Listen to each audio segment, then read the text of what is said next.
Et bonjour tout le monde, j'espère que vous allez bien. Je vois qu'il y a déjà un petit peu de monde, je vois que ça parle russe. Jal, toujours à dire des bêtises. Qu'est-ce que tu nous as dit là? Traduis-nous. Bon, j'espère que vous allez bien. Je vois déjà 96 personnes. Et c'est bien, je pensais qu'il allait y avoir même pas 100 personnes ce soir. Vraiment, avec la tête du marché en ce moment, plus l'heure, je suis content que vous soyez là. Mais bien sûr, moi j'essaie tout le temps d'apporter de la bonne humeur, les gars, tout le temps être de bonne humeur. Même si aujourd'hui c'est vrai que c'est compliqué d'être de très très bonne humeur avec ce qui se passe, c'est sûr, mais il faut quand même garder de la positivité. C'est quoi la montre? Moi les gars, pas une montre de luxe, c'est une montre, c'est quoi déjà? Samsung. C'est une Samsung de sport, et en fait j'ai mis un bracelet fossile autour, voilà. Du coup c'est à la fois sport, je suis mauvais, alors je suis vraiment un mauvais youtubeur. Je pourrais pas faire de la youtubeur beauté. Alan, c'est la guerre, faut tout vendre ou tout acheter. T'inquiète, on va en parler tout à l'heure. T'es excité frérot? Je suis tout le temps comme ça les gars, mais je suis tout le temps comme ça. Et dans la rue les gars, il y a des gens, des fois ils me disent mais t'arrêtes pas de sourire toi, tout le temps. Même des potes là, encore le week-end dernier on sortait, on m'a dit mais t'arrêtes jamais. Non, moi tout le temps, je suis heureux les gars, je kiffe ma vie. Et on a de la chance là, du coup je suis au bon endroit au bon moment, et voilà. Parce que là, il y a d'autres endroits où c'est un peu moins plaisant là, aujourd'hui. Purée, je suis obligé de louper un match de Marseille pour te suivre là, c'est quoi cet horaire? Mais ah oui, l'horaire. Alors les gars, là vous allez dire c'est pas bien, mais on s'en branle. Alors en fait je vous explique, normalement c'était 21h, sauf que là, pour ceux qui ne savent pas, j'habite à Malte. Et à Malte, il y a une grosse communauté de Français. Et à partir de ce soir, on a donc des soirées françaises qui reprend. Donc tous les jeudis soirs, donc c'est pour ça peut-être que tous les jeudis je vais faire à 20h à voir, mais tous les jeudis soirs, grosse partie à Malte, FR, qu'avec des FR. Du coup bon, c'est bien parce que c'est vrai qu'on est souvent avec des Anglais, là au moins on sera avec des Français, ça fait plaisir. Et à chaque fois c'est du lourd. Moi en tout cas l'année dernière j'y étais et c'était lourd. Donc du coup, si j'ai bougé d'une heure, c'est pour aller faire l'apéro.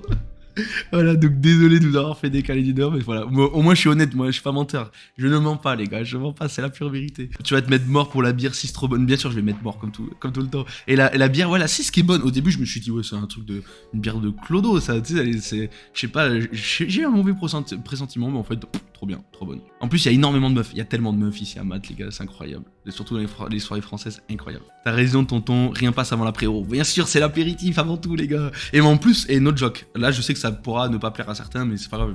Je suis comme ça, brut de décoffrage, j'ai toujours été, je changerai pas. En fait, c'est si je me suis mis à mon compte, en fait, c'est justement pour profiter de la vie. Et du coup, je suis un peu avec Mathéo, c'est pour ça qu'on s'entend bien. C'est vraiment pour profiter de la vie. Du coup, je profite de la vie et après, je travaille. Voilà, en fait. Alors qu'avant, là je vais faire 27 ans cette année déjà. Du coup avant je travaillais pour profiter de la vie. Donc en fait voilà, je sais pas, maintenant je me casse plus la tête, je kiffe. Donc maintenant c'est apéritif avant tout les gars. Comment est la vie à Malte? C'est le feu. Sérieusement moi j'adore. Il y a tout ce qu'il faut vraiment. Il y a donc le temps, il fait toujours, là aujourd'hui les gars il faisait encore trop beau, ça fait plaisir. Vraiment on se balade en t-shirt quoi. Les gens sont cool. Pourquoi? Parce que justement il pleut pas, il fait beau, du coup les gens ils prennent moins la tête. Je sais pas, il y a un truc ici qui est incroyable. Et les étrangers ici, du coup, on est que des étrangers de toute façon, et du coup en fait tous les étrangers, déjà il y a pas de racisme les gars, il y a presque pas de violence ici, il y a pas de violence les gars, ça arrive presque, alors bon en sortie de boîte ça arrive une bagarre de temps en temps, mais ici on est tranquille, il y a pas de violence, et du coup en fait ça donne un climat assez cool, donc c'est beau, c'est un super paysage. Après si vous aimez la verdure c'est mort, mais c'est beau. Les filles ressemblent à quoi à Malte, par curiosité? En fait il y a de tout, en fait c'est assez ouf parce que il y a à la fois des belles blondes comme si on était dans le nord, parce qu'en fait il y a beaucoup d'anglaises, il y a beaucoup d'allemandes, il y a beaucoup de russes, du coup il y a des belles blondes, mais il y a aussi beaucoup de belles brunes, et encore beaucoup plus que des blondes. Pourquoi? Parce que on a l'Italie à côté, par exemple, il y a beaucoup d'italiennes, beaucoup d'espagnols, mais il y a beaucoup d'italiennes. Reste focus sur les brunes. Mathéo, je te vois, t'inquiète, je te laisse les blondes, promis, je te laisse les blondes. Les gars, aujourd'hui on va parler de ce qui se passe là, de ce qui se passe aujourd'hui. Bien sûr, voilà, tout le monde le sait, la guerre est déclarée entre l'Ukraine et la Russie, c'est la merde. Surtout si vous avez regardé ma vidéo ce matin, vous avez déjà beaucoup plus d'informations, et voilà, j'ai essayé d'en parler le plus possible. Aujourd'hui, dans tous les cas, tous les influenceurs ont parlé de cette fameuse guerre. Donc moi, je vais vous donner mon avis plutôt. Encore une fois, comme je vous l'ai dit, moi, j'ai pas de sentiments sur les marchés. Au début, j'avais des sentiments, et à la fin, j'ai commencé à les enlever petit à petit. Moi, ce que je fais, c'est que, de base, j'ai une stratégie qui me permet de faire de l'investissement sur différentes altcoins, tout en ayant un risque qui est contrôlé. Comment je contrôle mon risque? C'est très simple. Déjà, je rentre que dans des zones de RLZ. Donc ça, la plupart de vous connaissez cette zone, mais vous inquiétez pas, pour les nouveaux, je vais en reparler. Et ensuite, donc voilà, pourquoi je rentre dans cette zone de RLZ? C'est parce que c'est des zones qui sont, c'est des zones de retracement assez puissantes, où la plupart des investisseurs ont l'habitude de poser des ordres pour rentrer dans des cryptos. Donc, en fait, je rentre déjà après des chutes. Je ne rentre jamais quand c'est vert. Parce que quand on monte, les gars, c'est pas le moment d'acheter, c'est justement le moment de vendre. Donc moi, vu que j'achète quand ça chute et j'achète dans les RLZ, déjà, ça me couvre contre des gros pourcentages de baisse. Donc vous, quand vous allez vous prendre 60%, moi, je vais peut-être me prendre que 20%. Ok ? Donc déjà, mentalement, c'est déjà plus simple. Ensuite, je vais aussi allouer une certaine partie de mon capital par asset, par investissement. Donc moi, ma règle, c'est la règle des 1%. Je ne dépasse, donc notez les gars, notez, hein, je ne dépasse jamais 1% par asset. Ok ? En fait, c'est juste un arbitrage. Alors là, je ne vais pas partir dans le risk on et risk off qu'on peut avoir dans le marché traditionnel parce que sinon, le live va être beaucoup trop long. Et comme vous le savez, j'ai apéro après. Mais ce que je veux absolument vous dire, c'est que si vous êtes serein avec votre investissement dès le début, avec un prix d'entrée que j'ai déjà donc paramétré à l'avance, plus avec un pourcentage qui me met bien, on va dire, qui me met OK avec mes sentiments. Voilà, je me dis 1%, je peux les perdre, c'est pas grave. Déjà, en fait, je vais arrêter de penser avec mes émotions. Et là, dites-vous que juste avec ces deux astuces, déjà, vous faites partie facile des 5%, voire des 10% de gagnants. Ok ? Parce qu'en fait, vous allez voir sur du long terme. Et là, Mathéo, je sais pas s'il est encore là, mais lui, c'est ce qu'il fait. Avant, on en a beaucoup parlé, on en parle vraiment beaucoup. Lui, il faisait un peu plus de court terme. Maintenant, il fait du très long terme et ça marche très bien pour lui, ça marche très bien pour ses investissements. Et c'est pareil pour tout le monde, ok ? Donc, si tu as 100 euros, tu vas prendre pas 100 cryptos, tu vas prendre 10 cryptos. Il faut pas dire oui, mais je peux pas, machin. Donc là, ce que tu fais, c'est que tu découpes ton capital en 10. Si tu fais alors là, c'est bien de la manière que tu me dis par mois, déjà bravo à toi. Déjà, tu fais partie des 5%, toi, c'est sûr. Crypto succès, c'est sûr. Donc, si tu fais donc là, comme tu me le dis, du DCA, du dollar cost average, là, à ce moment-là, déjà, c'est très bien. Et ce que tu fais, c'est que tu découpes ton capital en 10 à chaque fois. Et si tu veux avoir plus de crypto pour pouvoir avoir moins de risques, parce que là, en fait, tu auras 10% de risque par crypto, ce qui est pour moi beaucoup trop. Ce que tu fais, c'est que un mois, tu investis sur 10, un autre mois, tu investis sur 10 encore. Et du coup, à la fin, tu n'auras que 5% de risque par crypto. Et encore, moi, je serais toi, je baisserais encore ton risque. C'est très simple. En fait, tu gardes toujours un petit peu de cash. Tu gardes entre 5, 10, 15, 20, même 30% de cash. Ok ? Même on pourrait dire qu'entre 20 et 30%, c'est déjà très bien. Les RLZ, comment on fait ? C'est très simple. Donc, je vais aller vite. Alors, t'inquiète, dans mes vidéos, j'en parle tout le temps, mais je veux pas parler trop de temps. Alors, en gros, la RLZ, donc, c'est la reload zone, c'est la zone de rechargement. Et comment on la trace ? En fait, tu viens ici dans les outils sur TradingView. Ici, tu prends le retracement de Fibonacci. Je vais vite, je suis désolé, mais je peux pas traîner trop sur ça. Alors, ensuite, ce que tu fais, c'est que par exemple, là, tu veux calculer la zone de rechargement de ce mouvement. En admettons, on ne sait pas qu'il y a eu cette grosse chute juste après. Ce que tu fais, c'est que tu prends donc le bas du mouvement. Okay ? Tu peux prendre celui-là ou même celui-là au début. Hein. Donc, hop, le bas du mouvement. Tu prends le haut du mouvement, comme ceci. Et en gros, ça te donne différents points d'appui par rapport au retracement. Ok, donc là, c'est le mouvement. Ça, c'est le retracement. Donc, en fait, on a le premier arrêt qui est au niveau des 0,382. Ok. Donc là, généralement, quand on vient ici, on a tout le temps un petit moment où on va faire une petite pause. Et en plus, ça marche à chaque fois. Regardez, on a fait une petite pause ici. On a rebondi avant de repartir. Et si on rebondit beaucoup plus haut, c'est super bullish.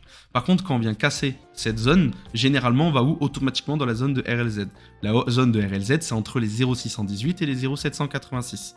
Et du coup, de Fibonacci. Donc moi, ce que je fais, c'est que je prends un rectangle. Hop, et voilà. Et je la trace comme ça. Et là, regardez, à chaque fois, c'est incroyable. Ce qui se passe, c'est que directement, ce qui s'est passé, donc là, on a eu la grosse chute du 4 décembre, si je ne me trompe pas, ouais, c'est ça, 4 décembre, et on est venu pile dans les RLZ, tout le monde, donc tous les investisseurs qui sont, de la smart money, tous les anciens, tous ceux qui sont déjà dans le milieu, avaient déjà placé des ordres ici, et ça a été racheté directement. Et en fait, après, malheureusement, avec le niveau macroéconomie, avec tout ce qui se passe dans le monde, on est reparti plus bas, mais on aurait très bien pu faire un W et repartir. Et après, regardez, on est allé où ? On est retourné dans la RLZ, et là, on est où ? On est dans la RLZ. Donc on peut aller beaucoup plus loin. Beaucoup plus bas. Mais généralement, on se gare ici. Mais bon, après, il y a la guerre, les gars. À un moment donné, l'analyse technique, c'est bien beau. Mais s'il y a la guerre, s'il y a tout qui pousse, les gars, on dira pas, on pourra rien faire. Ensuite, donc pour la RLZ, ne vous inquiétez pas, j'en parle tous les jours. Venez voir mes vidéos tous les jours, j'en parle. Et du coup, si vous voulez avoir le même tracé que moi, parce que là, la même configuration que moi, parce que vous, si vous tapez cet outil-là, vous n'allez pas avoir ça. Vous, ça va ressembler à ça. Et bien en fait, vous allez voir ma vidéo Mes outils. et j'explique comment avoir exactement la même configuration. J'hésite entre ETH et BTC, vous me conseillez quoi? Alors ça, c'est la question que j'adore. Moi, ce que je conseille, c'est de couper tes investissements en deux. Si tu as envie d'investir sur les deux, tu fais 50-50 et au moins comme ça, t'as pas le cœur qui... Voilà, si ton cœur balance, tu balances ton portefeuille en deux. Il faut aussi te diversifier, c'est pour ça qu'il faut faire attention. Comme là, par exemple, acheter des matières premières, c'est le bon plan, ok? C'est pour ça qu'on parle de risk on, risk off, donc acheter des actifs risqués ou acheter des actifs plus stables, ok? Tu penses quoi du copy trading? J'y crois pas du tout parce que sinon...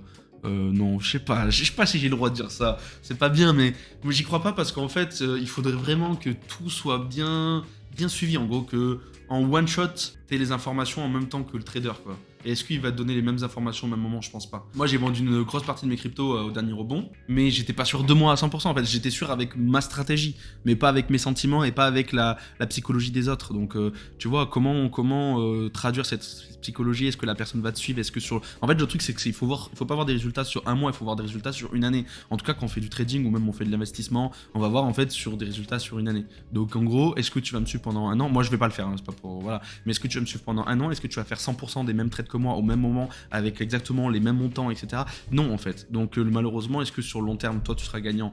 Peut-être pas, alors que moi je le serai. Vous voyez, en fait, c'est ça le problème du copy trading. Tout le monde parle de M et de W, il faut pas bête et discipliné en disant MW. Il faut se dire que pourquoi on dit M et pourquoi on dit W. On dit un M parce que, je vais vous le montrer directement en dessin, on est monté, on a fait un retracement, et en fait, on a fait un deuxième top, sauf que ce top, on n'a pas réussi à aller plus haut, d'accord? On est plus bas que celui-là. Donc en fait, on a fait un top plus bas. Et là, ça veut dire quoi? C'est ça la vraie chose. En fait, ça veut dire juste que les vendeurs, donc ceux qui parient à la baisse, ont eu plus de puissance que les acheteurs qui, eux, parient à la hausse. Donc ça veut dire quoi? Ça veut dire que les acheteurs ont perdu la partie, d'accord? On est plus bas. On a fait un M ici validé et normalement on va plus bas. C'est ce qui s'est passé sur le BTC, je vais vous le montrer juste ici. Hop. Ici on avait fait un W, donc là tout le monde était content, on se disait allez to the moon. Sauf que juste après, les vendeurs ont repris la main en faisant un M. Et là à ce moment-là, vous avez vu ce qui s'est passé, on s'est fait éclater. C'est comme ici, hein, voilà, là on fait un M, on se fait éclater. Ici on fait un M, on se fait éclater. Bon bref, c'est toujours la même chose. Et le plus important après, c'est de refaire des W dans des W dans des W. Voilà. Et du coup, ah oui, donc les W, j'ai fait les M. Bon, vous n'êtes pas bêtes, vous avez compris les gars.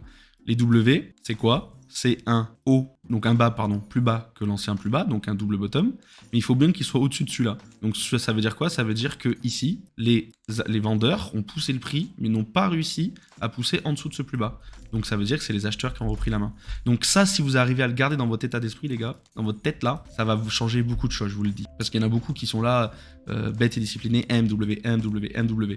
Et du coup, au moins comme ça vous ouvre un petit peu l'esprit. Maintenant, je vais vous raconter du coup la partie que tout le monde attend depuis tout à l'heure, comment sortir d'un marché. En fait, c'est très simple. Il y a différentes possibilités. La possibilité numéro 1, c'est de sortir gagnant. La possibilité numéro 2, c'est de sortir perdant. Déjà, ça, je pense qu'on est tous d'accord. Pour sortir gagnant, pareil, il y a deux autres possibilités. Soit vous mettez des ordres déjà préétablis, ce que moi je conseille. Donc par exemple, dès que vous faites un x2, x3, x4, à ce moment-là, vous mettez des ordres. Donc soit vous mettez différents ordres aussi pour étaler les profits, soit vous pouvez sortir d'un coup. Ça, c'est de l'analyse toute simple et vous essayez d'avoir des points de sortie et vous prenez vos profits. Ou sinon, vous avez une autre technique qui est d'attendre d'essayer de choper un top. Donc là, les gars, c'est compliqué de le faire, mais il y en a qui arrivent. Surtout, en fait, pour choper un top, ce qu'on fait, c'est qu'on essaye de choper des blow-off top. Et un blow-off top, ça ressemble à quoi? Donc c'est quand on monte, que d'un coup on descend, et en fait on remonte. En fait, un blow-off top, c'est un M tout simplement. C'est pour permettre aux investisseurs de ressortir sur la montée, d'accord? Par exemple, moi je suis sorti la plupart de mes cryptos, je suis sorti ici. En fait, on a chuté, on a fait un rebond, d'accord? Un rebond technique comme Mathéo dit tout le temps. Moi, en fait, ici, dès que j'ai vu qu'on a refait un M, ici, j'ai sorti au moins 80% de mes cryptos, ok? J'ai sorti une grosse partie. Là, je suis en train de réaccumuler petit à petit, je vais en parler juste après. Mais voilà, c'est des petites stratégies. Donc, soit vous sortez avec des ordres. Ensuite, autre solution. Vous sortez par obligation parce qu'en fait, vous vous êtes fait éclater la gueule. C'est ce qui arrive dans 95% des temps. Ok, voilà, il y en a qui disent 80, 90, 95. Moi, j'aime bien dire 95. La plupart du temps, vous allez vous faire éclater la tête, les gars. La seule manière de ne pas se faire éclater la tête, c'est de se former avec le temps. Vous allez commencer à capter les vraies stratégies et pour pouvoir vous protéger, comme ce que j'ai expliqué tout à l'heure. Et là, c'est le plus compliqué. Là, vraiment, c'est le plus compliqué. Je vous explique. Là, on chute. On fait un M. on valide ici. Oh non, non, non, non, non, non. Oh, j'ai envie de me mettre des claques, la vie de ma mère, je m'énerve. Oh, ça m'énerve, à chaque fois je fais la même connerie. Un jour je serai bon les gars, un jour. Moi comme j'ai dit, technique numéro 1, vous rentrez là et vous mettez en fait des ordres sur la montée, vous prenez des profits. Un professionnel fait ça. Si vous êtes nouveau et vous vous êtes fait complètement avoir et que vous n'avez pas pris de profit, ça veut dire que vous êtes rentré là ou là, on s'en fout, et qu'en fait ici vous avez été trop gourmand, vous avez dit non, non, non, c'est mort, et que ici vous étiez en plein dans le déni en disant non, ça va remonter, ça va remonter, ça va remonter, et en fait vous n'avez pas vu le M et vous vous êtes fait éclater, d'accord? Ce qui se passe, c'est que là, quand vous arrivez ici, vous vous dites mais qu'est-ce que je fais? À quel moment je vends? Donc là c'est pareil, il y a deux solutions. Donc là, ça, je vais pas faire plaisir, je vous le dis, mais bon c'est comme ça. Ici, quand on est dans ce range, vous avez deux solutions. Soit vous dites j'hold jusqu'à la mort, de toute façon c'est trop tard, parce que c'est mon prix d'entrée, du coup je suis foutu. Ouais, je me suis fait niquer pour être mal poli, mais moi je me suis fait niquer, j'hold jusqu'à la mort les cryptos qui ont des bons fondamentaux. Par exemple, je sais pas, voilà, par exemple, vous voyez Chiliz, je donne une idée, Chiliz ou même BNB, FTT, CHSB, bref, des cryptos avec des grosses caps et des cryptos dans lesquels vous croyez. Là, à ce moment-là, vous dites, ok, bon, ben là, je me suis fait niquer pendant 2 ans, ça se trouve que là, c'est pas 2 ans, les gars, c'est pour vous donner l'exemple. Mais attendez, on va prendre l'exemple d'aujourd'hui. Là, admettons, on est en bear. On est en bear pendant 2 ans. Mais là, vous vous dites, ok, maintenant, qu'est-ce que je fais? Là, soit je hold pendant X temps, parce que dans tous les cas, j'ai bouffé toutes mes pertes. Là, je suis à 0, voire je suis même en négatif. D'accord? Parce que j'étais trop gourmand. Soit ou sinon, vous vendez tout maintenant, mais tout. Vous sortez 100% vous mettez 100% en stablecoin. Comme ça, vous allez mieux dormir. Et vous regardez le marché. Là, vous allez me dire, ouais, mais tu te rends compte, Alan, si on rebondit, je vais t'attraper, je vais te niquer. Non, mais là, je sais, ça, je le vois arriver, ça. Tu vois, c'est pour ça que c'est compliqué un petit peu d'être sur les réseaux. Mais si vous n'êtes pas à l'aise là, ici, là, si vous n'êtes pas à l'aise, comme moi, j'ai pas été à l'aise ici. De toute façon, moi, je m'en fous. J'étais déjà large en bénéfice ici. J'ai pris comme un cochon, j'ai pris des profits. Donc ça, je m'en fous. Mais ici, là, il me restait quelques cryptos. J'étais pas à l'aise. Et quand j'ai vu que c'est comme un fake out, on fait croire qu'on part et en fait on réintègre. Mais là, à ce moment-là, moi j'ai fait quoi? J'ai dit, les gars, je vends. Je garde quoi? Que mes tokens utilitaires. Tout ce qui est BNB, FTT, CHSB. J'ai quoi? J'ai du cake. Bon, bref, j'en ai encore beaucoup, les gars. Mais je suis à plus de 80% stable. Et là, si moi j'avais loupé ce rebond-là, si j'étais à votre place, eh ben, je me dirais la même chose. Tous les tokens utilitaires, tous les tokens que j'aime, tous les tokens qui, pour moi, vont durer dans 2-3 ans, ils vont survivre à la guerre, je les garde. Par contre, tous les autres, déjà, vous vendez. Ouais, mais Alan, je suis à moins 50%. Ben ouais, mais mec, fais attention parce que quand on part en bear market, c'est moins 90%. Il y a même des cryptos qui vont disparaître. Ok? Donc, en fait, moi, je ferai vous, la règle des 50%. Ok? Et la règle des 50%, c'est quoi? C'est vous découpez vos risques par 2. Donc là, vous vendez toutes vos shitcoins, tous les coins qui n'ont pas des gros fondamentaux, tous les coins où il n'y a pas de... sur Twitter, il n'y a pas de news, il n'y a pas de vrai roadmap. Et après, vous gardez que les bonnes choses. Et ensuite, mais vous voyez comment ça se déroule. Voilà, en tout cas, c'est les deux seules manières de sortir négativement d'un marché. Soit vous vendez tout, soit vous gardez les cryptos dans lesquels vous croyez. Par contre, les gars, ne revenez pas me voir dans un mois. Ouais, mais les gars, on a encore pris moins... Ah là, on a pris moins 50. Ça se trouve que vous allez être bloqué dans vos positions pendant 2 ans. Ok. Voilà. Et si toi tu veux hold jusqu'à la mort et si t'es ok pour hold des cryptos jusqu'à moins 80, moins 90%, let's go. Tu vois, c'est ce que toi c'est ton plan. Donc ton plan, il faut absolument que tu le respectes. Après, moi, personnellement, c'est pas ma stratégie. Sauf, bien sûr, pour des tokens utilitaires. Comme j'ai dit, BNB, moi, c'est pour ma carte. Après, derrière, j'ai beaucoup de FTT. C'est pourquoi? C'est parce que je fais majoritairement du trading. C'est là où je fais mes plus gros profits. Hein. Et du coup, grâce aux frais, je garde mes FTT. Oui, mais comment savoir les cryptos qu'on garde et celles qu'il faut vendre? Et bien, en fait, attention, c'est pas pour être méchant. Mais déjà, si toi, t'as pas la réponse à ta propre question, c'est qu'il y a un problème. Ça veut dire que t'as acheté des cryptos et tu n'as pas fait des recherches dessus. Parce que si tu as bien fait des recherches avant d'investir, tu sais si tu as investi dans une crypto juste parce que c'est pour de la spéculation ou si c'est pour du très long terme ou du mi-long terme, ok?